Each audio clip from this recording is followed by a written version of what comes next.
Ձանձրացել եմ ես առօրյա անցուդարձից եւ իր հունով ընթացող միապաղաղ անմիտ կյանքից։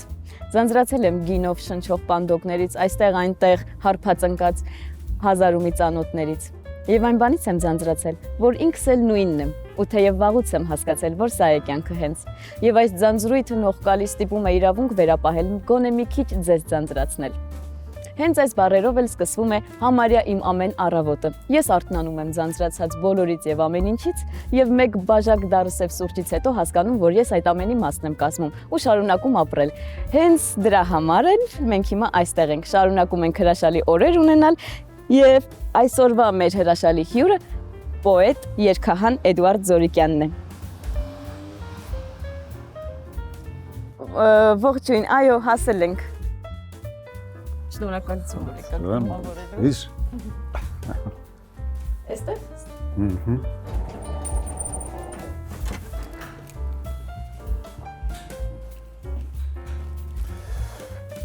Համեցեք, ներս եկեք։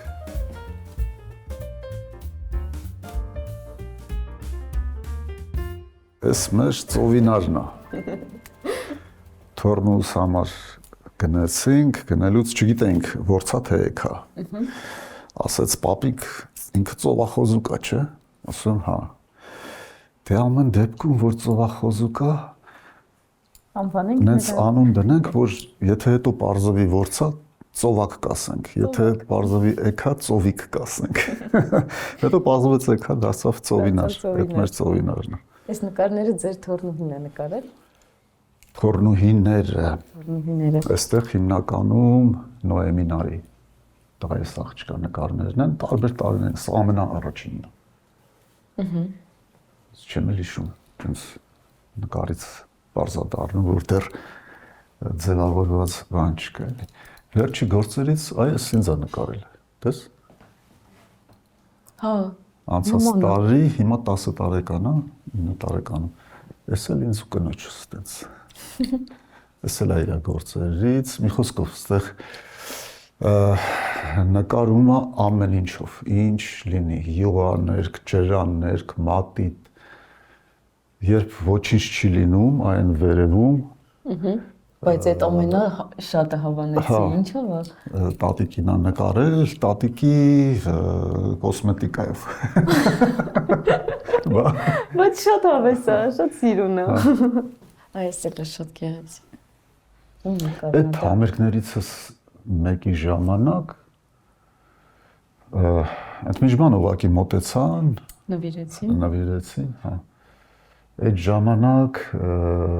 Հյուսային Բողոտայի հետ կապված տներն էին քանդում, այդ տարիներն էր, հա։ Ու տենց չգիտեմ։ Շատ սիրուն է ինձ միանգամից։ Ինչա խորհուրդը հին Երևան, որը 1-2 հարկանի Երևանը, ասենք, հա, անցնում է պատմության գիրկը։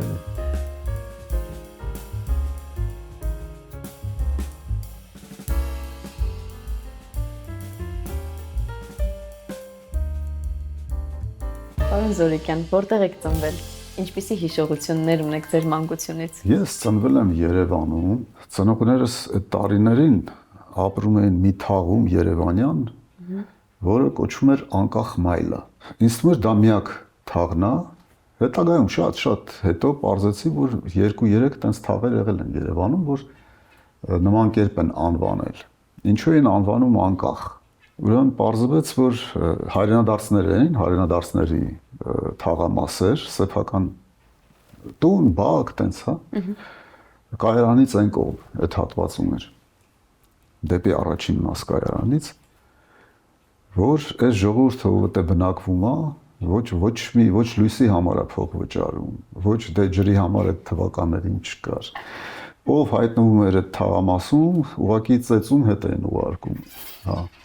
Այսինքն չէին ենթարկվում, սենց պետություններ պետության մեջ, բայց 2 տարեկանից արդեն տեղափոխվեցինք Աբովյան փողոց, Աբովյան 26, ժամանակին Երևանի, գուցե Հայաստանի ամենամեծ վարսավիրանոցներ Սեփյուռ։ Երկար շենքեր 8 մուտք,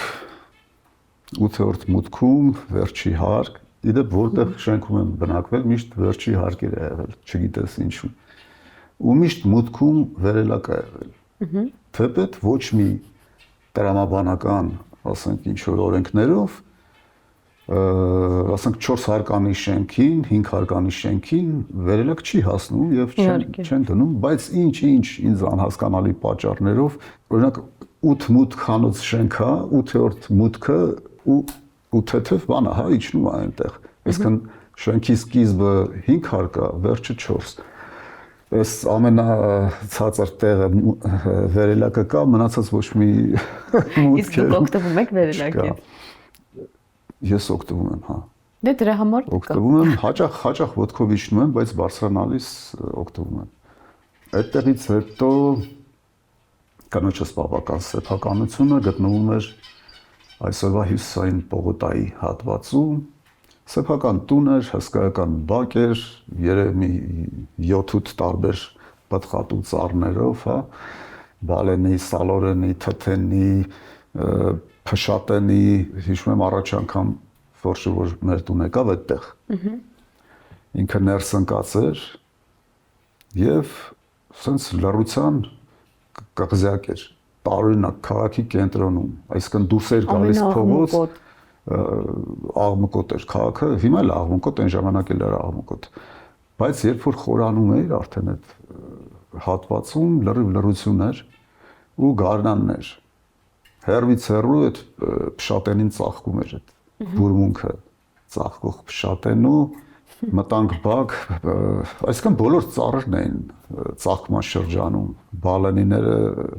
հասնացուների նման, սենց ճերմակ հագած, նայեց ասեց Զորիկյան,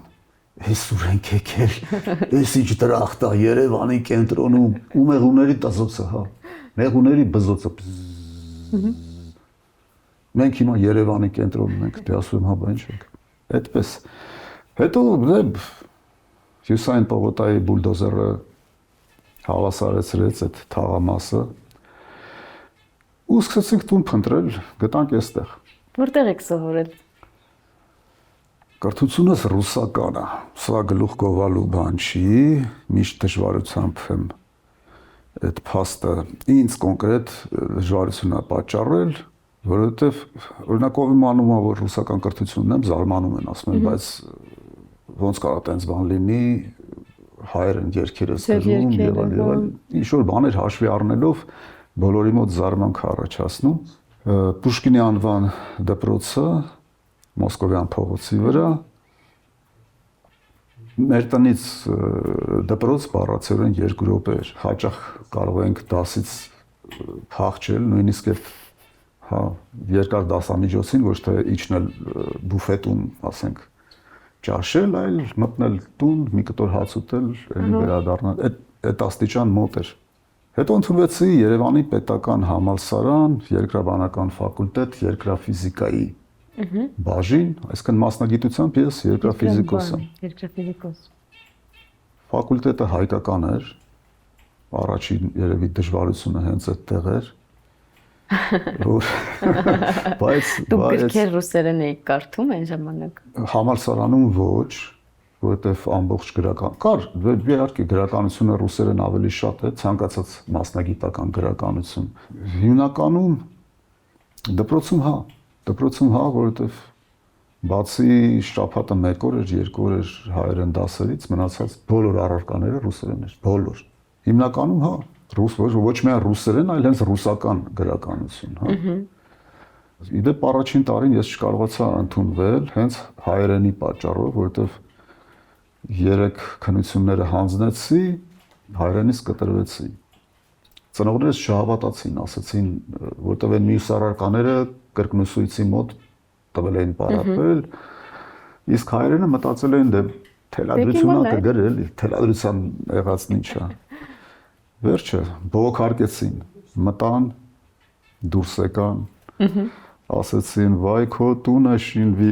կարմիրը ավելի շատ է, քան կապույտը, դա կարմիրով է տուղումները։ Ու այդ տարի կրկնուսույցի մոտ ես ինձ այսինքն գումարով տվեցին պարապել հայոց լեզու, դա էլ փրկություն էր, կարծում եմ։ Ինստիտուտում առաջի երևի կուրսում ես հիշում եմ, որ միայն ես չէի ռուսական կրթությամբ, մեր կուրսում կային ռուսական կրթությամբ տղաներ, աղջիկներ ու բոլորը լսում էին հայերեն լեկցիան, գրում էին ռուսերեն, այսինքն սինխրոն թարգմանությամբ գրառում էին։ մտածում։ Իսկ հետո ռուսերեն կարդում սովորում ենք, քննությանը հայերեն պատասխանում ենք։ Հիմա չեմ հիշում, երկրորդից էր թե երրորդից էր, բայց կրկնակի դժվարացել։ դե հա։ Երկրորդ թե երրորդ կուրսից արդեն սենց ինքնաբերաբար անցանք հայերեն գրելուն ու դե հայերեն պատասխանում ենք։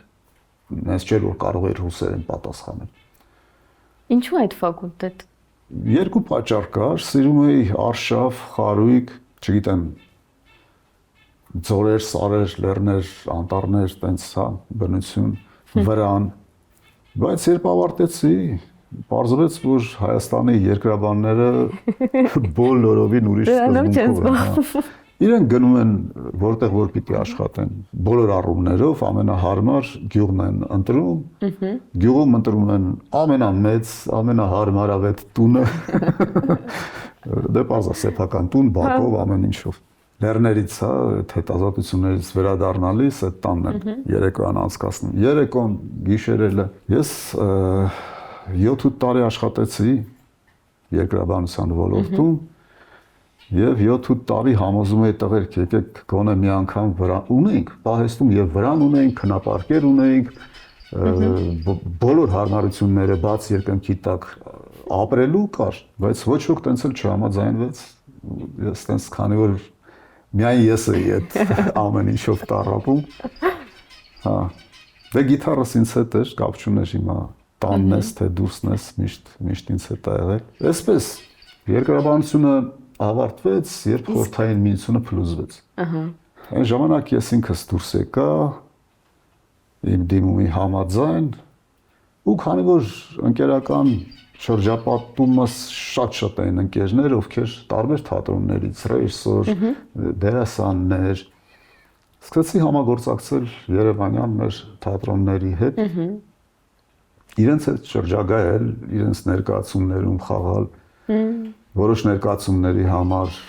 երգեր, երաժշտություն գրել, այդպես։ Դուք աշխատել եք Եռանկյունի, Մարիան համազգային, ինչպես նաև Ստեփանակերտի դրամատիկական թատրոնների հետ, չէ՞։ Այնտեղ չեմ աշխատել, այնտեղ ուղղակի իմ գրած պիեսը բեմադրեցին, հա։ Իսկ ինչ տարբերություն կա հենց թատրոնի ներկայացման համար երգ գրել եւ առանձին սովորական ուղղակի երգ գրել։ Տարբերությունը ո՞րն է, թատրոնը ինչ է տալիս երգահանին։ Արի պատասխանեմ ոչ թե թատրոն, ասենք պատվեր, հա, երբ երգը պատվերով ես գրում։ Թատրոնի պատվերը լինի, թե անհատի, հա, ինչ որ երգչի պատվեր, թե ցանկացած ուրիշ ինչ որ մի, չգիտեմ, ֆիլմի համար, էլի պատվերը, հա։ Մինչ առաջին փորձը ես մտածում էի, որ հնարավոր չի։ Իսկ մինչև այդ ինչ ուզում են գրում էր, ինչ գալիս էր, այն գրում էր։ Այն ամեն ինչը ինչ քեզ շրջապատում է, ինչ քեզ հուզում է, հետաքրում է, այդ ամեն ինչը հայելու պես սենց անդրադառնում է երգ, խոսք ու մատուցվում է, հա, համերգի ձևով, չգիտեմ, CD-ների, կասետների։ Ու եթե այն տարիներին ինձ հարցնեին, ես կասեի պատվերով երգ գրելը երևի մի փոքր ինչ որ կեղծ բան կա, որովհետև քո մեջ չի ծնվել, դա ուրիշի մտքում է ծնվել այդ գաղափարը, բայց առաջի փորձը եղավ, ես հասկացա, որ բացարձակ կապ չունի։ Որովհետև այդ պատվերը դու ընկալում ես էլի որպես հա այնքան ես քեզնով անում, լինի ներկայացում, լինի ֆիլմ, լինի որևէ, չգիտեմ, երգչի համար գրած երգ, հա։ Այսինքն ես իրար կողք երբ որ դնում եմ, ուղղակի իմ գրած երգերից որևէ մեկը, հա, որը առանց պատվերի քո մեջ է ծնվել գրել ես։ Ու պատվերով ցանկացած արդեն կատարված աշխատանքներից ես այտենց չեմ առանձնացնում։ Բայց հավանաբար պետք է ես հասկացա, որ դա իմ ոչ պրոֆեսիոնալիզմից էր, հա։ Այսինքն դե սկիզբը ինչ էր, սիրողական, մենք դրանով ոչ գումար ենք աշխատում, ոչ հոբիի նման մի բան էր։ Անձամբ ես երբեք չեմ երազել բեմ բարձրանալ, երբեք չեմ երազել լինել հանրաճանաչ։ Ուղղակի կյանքի բերումով այնպես ստացվեց, որ անկախ կամքից կամ ցանկությունից բեմ էին բարձրացնում ու առաջի բեմելները երևի ուսանողական տարիներին այն ժամանակ ուսանողական գարուն։ Տենց փառատոններ կար, որտեղ տարբեր ֆակուլտետների ուսանողները ինչ որ բաներ էին բեմադրում։ Մեր ֆակուլտետում ունենք տղաներից մեկը շատ լավ նմանակում էր մեր դասախոսներին։ Ես այնտեղ առաջի անգամ գրեցի երգեր կոնկրետ դասախոս ուսանող, հա, այդ հարաբերությունների փոքրիկ բեմադրություններ ենք անում։ Իսկ ձեր առաջին երգը հիշում եք, որ գրած ինչ որ բանը դարձել է, վերածվել է երգի։ Դպրոցում եմ գրել։ Դպրոցում խումբ ունեինք։ Ոայ, բայ այդտեղից սկսեք։ Կոչվում էր Կալիբրի։ Դե մեզ համար ինչ որ այսօր որ հետադարձ հայացք ես գցում, երեխայական ինչ որ բաներ էլի։ Տղաներից մեկը ով նույնիսկ ասենք անգլերենին այդքան չէր տիրապետում, կարծում եմ ոչ թե ինչ որ կոնկրետ անգլերեն երգեր երգում, այլ են որ բառեր են ասում sense ինչ որ, հա։ Այդ աստիճան երեխայական ինչ որ բաներ, հա։ Այդ են թվականներն էր, որ Երևանում երաժշտական խանութներում գիտար չկար։ Մարդիկ տարիներով հերթագրվում էին, որ դաշնամուր, ասենք, հերթ հասնի կարողանան գնել նույնը գիտարը։ Տարին մի անգամ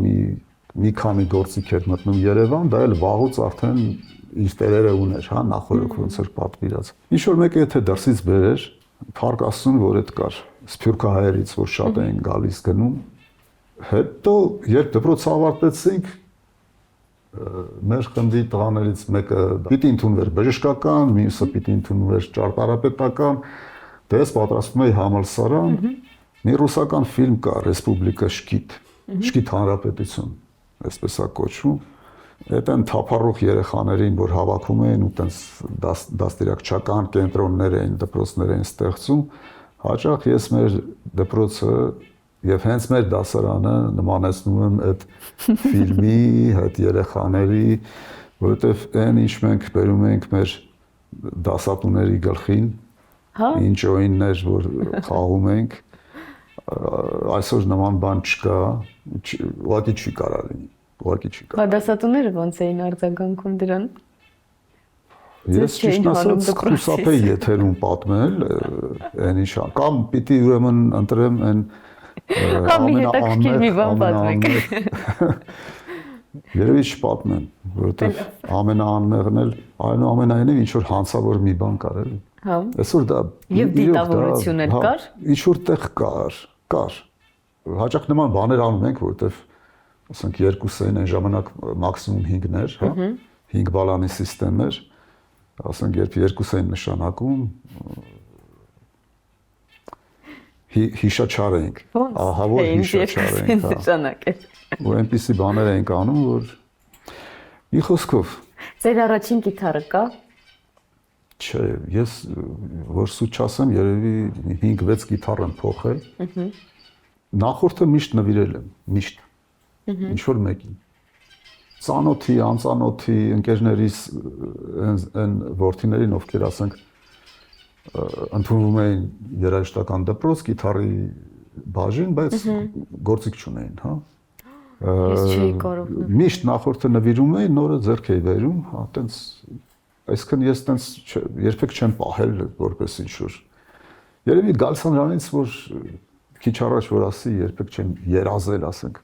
Հա։ Բեն բարձրանալ ինչ-որ։ Իմ համար դա չի եղել տենց ցանկություն երազանք։ Ես երգը գրեցի, ինձ համար կատարեցի, վերջ բավարարվեցի այդ ամեն ինչ։ Իսկ որ պահին է ծնվում երգը, մեղեդից թե բառից։ Ես հիշում եմ մութ ու ցուրտ տարիներին մեր հանրաճան հաշ սիրված պոետներին, երբ որ հարցնում էին այսօր գրվում է կամ ինչի մասին է գրում, դե մութ ու ցուրտ այդ վիճակում։ Գրեթե բոլորը այդ հարցազրույցների ժամանակ պատասխանում են, որ գրելու տարիներ չեն հիմա։ Հիմա ինչի մասին գրես, հա։ Ինձ համար երբեք խնդրեմ չի եղել, մութա, ցուրտա, թե չգիտեմ, վիճակը լավ է, ցերեկա, գիշերա։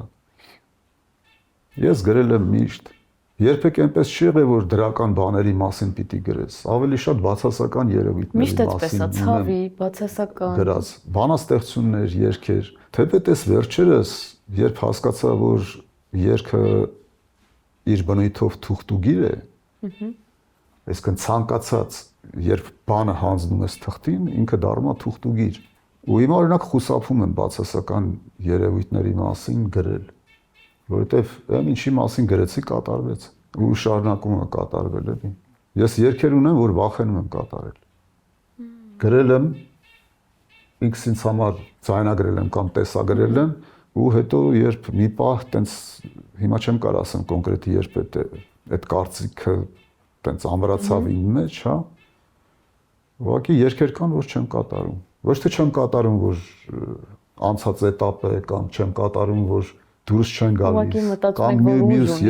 այո, ահա որ օդից հոչի այդ թուղթուգիր ասածը կամ են որ ի սկզբանե բանն էր, որ ամեն ինչի սկիզբը դա է։ Եթե քո մեջ ինչ որ միտք է առաջացել լավ բան անելու, ինքը կբերի այդ լավ բանին, բայց երբ դու անդրադառնում ես հիմա պարզա դու գրելուց մտածված չես գրում, որ վիճակը վատանական է, բայց միևնույնն է, մի պահ է գալիս, որ սկսում ես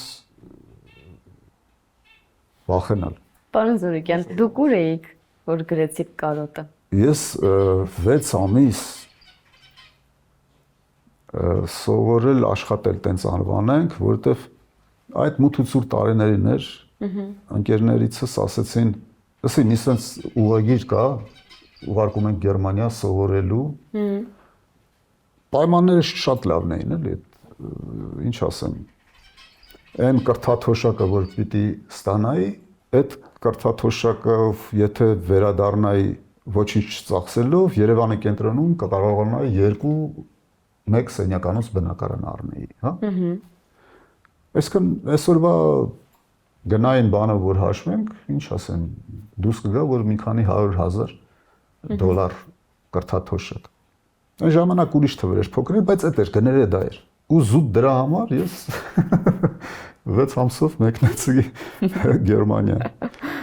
Իսկ ինչ պետք է սովորեիք, ինչ ծրագիր էր։ Ջերմամեկուսացում, այն ամեն ինչը, ինչ այսօր ցանկացած շենք կառուցելիս անում են։ Ու 6 ամիսը ինձ համար շատ է, մինչև այդ մաքսիմում ես 2 ամիս եմ եղել Ֆրանսիայում։ Իսկ սովորաբար 2 շաբաթից ավել, ասենք թատրոնների հետ կամ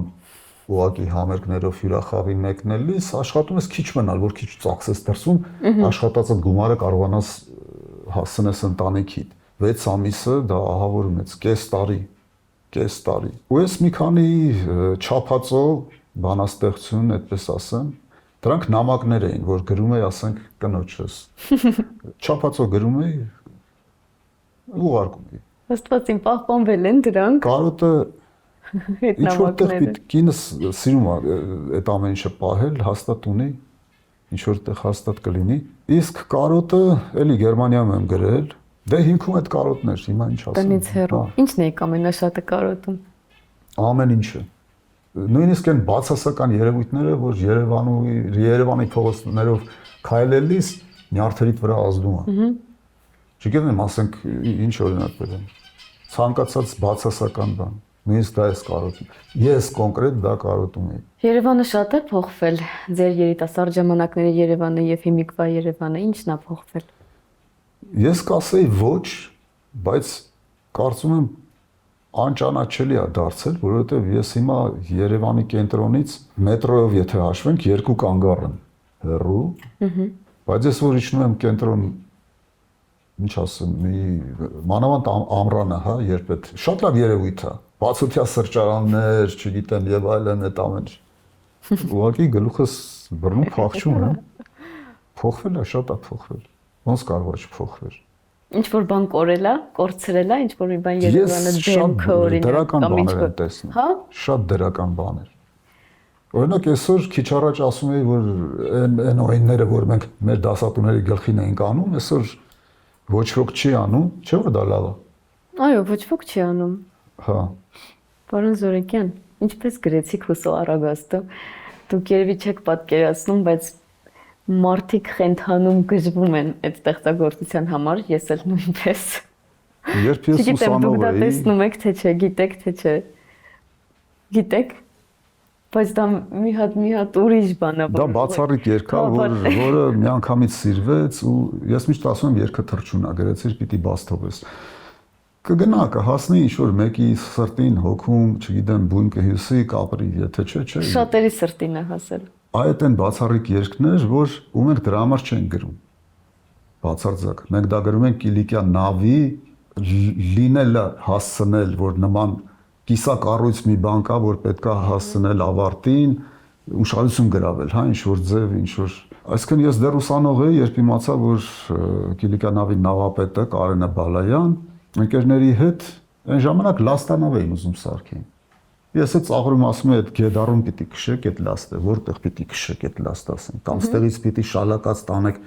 Սևան, բայց տղաները նավ կառուցեցին, հա, այդ շալակած տարան փոթից եմ կարծում իջել։ Ու երբ հուսահառագաստը գրվեց, ես իմանում եմ, որ արդեն պարզվում է 15 տարի ռեալ սկսել են կառուցել ու չեն կարողանում ավարտին հասցնել։ Ու եթե ինչ-որ բան չարվեր, գուցե մինչև այսօր կառուցված չլիներ այդ նավը։ Արմենի հետ է Մովսիսյան, մենք մեզ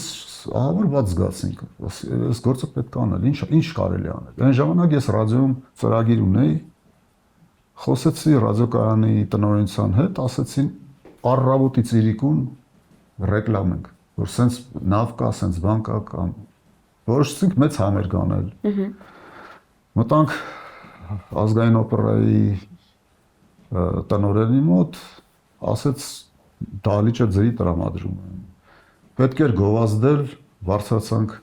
այն ժամանակ, չեմ շում, հմեկ էր արդեն, թե երևի հմեկ էր արդեն, հա։ Մեզ ասին 4 ժամ, ինչքան է համերգը տևելու, ասինք հնարավորինս երկար պիտի անենք։ 4 ժամ արբանյակային կապ ենք տալիս։ Միայն այդ 4 ժամ կապը, որ հաշվես գումարով, ինչ է անում, երևի 100 հատ նավ կսարքես այդ գումարով։ Բայց sense մարդիկ բոլորը ով ինչով կարող էր բան արեց, աջակցեց։ Ու մի երգ էր պետք, որ այդ ամեն ինչը հավաքեր։ Առաջինը հենց մեր մտքով անցավ Ռուբեն Հախվերդյանի իմ փոքրիկ նավակը։ Ասեք, գիտեք, Ռուբոյի նավակը։ Հիմա չեմ հիշում տղաներից ով էր, որ ասեց չէ, չի կարելի, որտեղ Ռուբոյի այդ երգը ավարտվում է հարցականով։ Այնտեղ տողերը սենց է, կհասնես արդյոք ծովին կապուտակ։ Այս նավը պիտի հասնի։ Նենց երգ պիտի լինի, որտեղ պիտի երկվի, պիտի հասնի։ Արմենը Մովսյան, գյումրեցի, երբեք չի փոխել այդ լեզուն, ասեց աբջան, ինչ է մենք չենք կռնա մի երգ գրենք, դա ինչ է որ բան։ Այդպես գրեցինք, տղերքը դուրս եկան բացцով։ Այդ նավի գաղափարենայի ծնվել է, դեռ խորհրդային միություն է եղել։ Խորհրդային միությունը փլուզվել է, Հայաստանը անկախացել է, տղաները շարունակել են, հետո ու սենց գնացել է, հա, ինչ որ բաներ իրար կապելու, եթե կա այդ գործը անողը, առաջ տանողը, ամբողջ աշխարհն է փոխվի, որովհետև մենք հիմա լեզվով ենք ասում խորհրդային միությունը փլուզվեց, բայց մեր բոլոր առաջի տարիների անկախության դժվարությունները այդ փլուզման հետ էին կապված, որովհետև կար կապեր, կար ինչ որ բաներ, այս գործարանը, այս մասը նայ արտադրում, այս ամեն ինչը քանդվեց, մարդիկ աշխատան։ Ես ինքս երկրաբանությունից դուրս եկա, որովհետև խորհրդային միությունը փլուզվեց եւ պարզվեց Հայաստանին պետք չի երկրաբանություն։ Մի խոսքով, ինչ ասեմ, որտեղից սկսես ուր էլ գնաս միշտ երկ գրելիս պիտի դրական բանի ասեմ։ Այդ է ուզում հարցնել։ Ես ասել ամփոփելով մեր զրույցը ուզում եմ, ինձ հետաքրքիր է ինչն է հիմա ձեզ հուզում, ինչի մասին եք մտածում, ինչի մասին եք գրում, երգում։ Ես հիմա աշխատանքներից մեկը Երևանի Խնկո-Ապոր անվան ազգային մանկական գրադարանում է։ Բոլոր տոնները, այն օրերը, որոնք նշվում են մանկական գրադարանում, ես փոքրիկ կես ժամ տևողությամբ, 40 րոպե տևողությամբ պիեսներ եմ գրում երեխաների համար,